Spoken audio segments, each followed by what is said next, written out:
नमस्कार साथीहरू, आज मैले ग्रेभी बनाएर सुँगुरको मासु अलरेडी फ्राई गरेर राखेको थिएँ अनि ग्रेभीमा मिसाएर पकाउँदैछु। आज सुँगुरको मासु छ साथीहरू मेरो भान्सामा।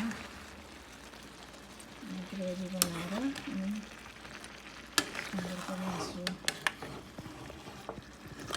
बनाइदिएको आज हात त पाकिसक्यो यता। अनि दाल मेरो छोराले यता टेबलमा पुर्याइसकेछ।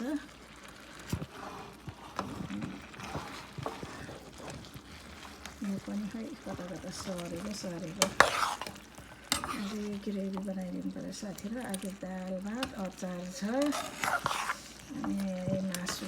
आज मैले भेज करी चाहिँ काटेन, आज भेज दिनकै खाएको छ। अब आजलाई भेज छुट्यो।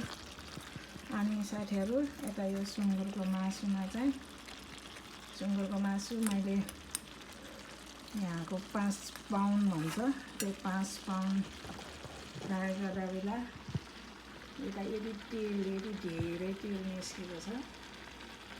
यत्रो कपमा चाहिँ यदि तेल निस्केको छ, मैले यो तेल फालिदिन्छु होइन साथीहरू। यत्रो कपमा 1 कप तेल निस्केको छ क्या फ्राई गर्दा। निस्केको तेल मैले यो तेल चाहिँ फ्याँकिदिन्छु, खाँदिनँ। यो मासु चाहिँ मेरो डिनरमा यही मासु हो साथीहरू, पाकिरहेछ।